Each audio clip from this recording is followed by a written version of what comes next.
Good morning, myself Shweta, Senior Nursing Tutor from RPMS बस्तारा Karnal. आज की YouTube video का topic है इन्फेक्टिव एंडोकार्डाइटिस।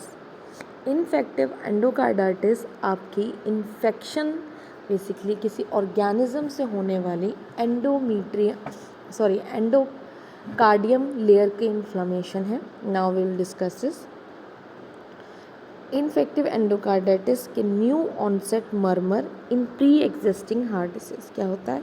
नए लेवल के मर्मर साउंड्स प्रोड्यूस होने लगते हैं और पेशेंट को कोई ना कोई प्री एग्जिस्टिंग हार्ट डिसीज होती है। इसके साथ साथ इन्फेक्शन है तो पेशेंट को unexplained fever, chills and rigor. Rigor आपकी एक फीवर की कंडीशन है जो बहुत ही कॉम्प्लिकेटेड स्टेट होती है। उसके साथ साथ स्प्लीनोमेगैली होने लगता है। स्प्लीनोमेगैली का रीज़न है due to emboli formations in the endocarditis. Endocarditis 2 types से आपको हो सकता है एक्यूट कंडीशन में, hospital acquired and community acquired. Hospital acquired आपको स्ट्रेप्टोकोकस ऑरियस के वजह से होता है और community acquired Streptococcus.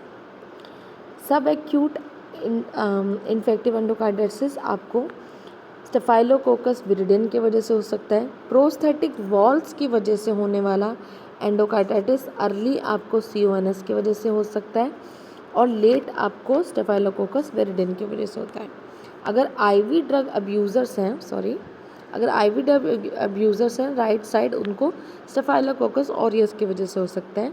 And left sided हो रहा है तो वो स्टेफाइलोकोकस ऑरियस एंड एंटीरियो कोकाई की वजह से होता है। हाईएस्ट इंसिडेंट आता है इसमें मेनली विथ मैटरनल रीगर्जिटेशन की अगर कंडीशन है तो।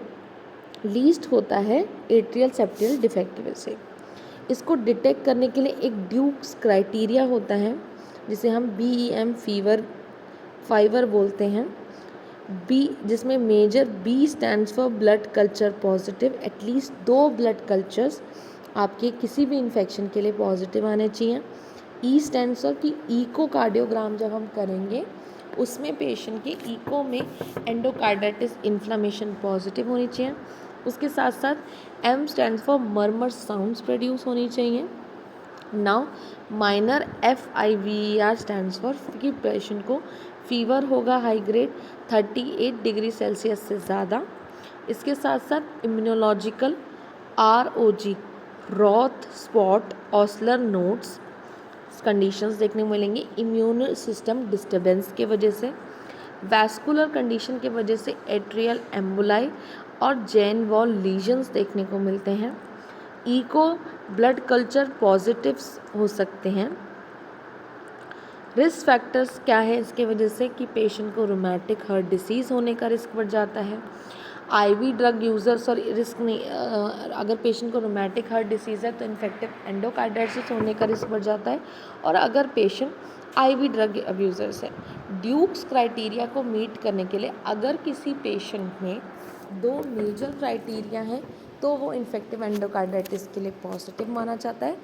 या फिर अगर 1 मेजर है और 3 माइनर है तो भी हम इन्फेक्टिव एंडोकार्डाइटिस के लिए पॉजिटिव कर देते हैं, डायग्नोस कर देते हैं।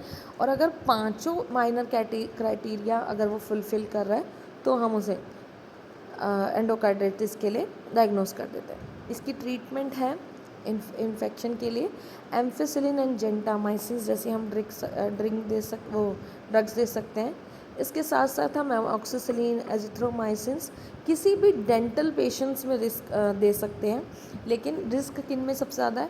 अगर पेशेंट कार्डिक पेशेंट है तो उनमें रिस्क सबसे ज़्यादा होता है कि उन्हें किसी भी डेंटल प्रोसीजर के बाद इन्फेक्टिव एंडोकार्डाइटिस जैसी कंडीशन हो सकती है। Now I will and this YouTube video here. Please like, share and subscribe to our YouTube channel. Thank you so much for watching.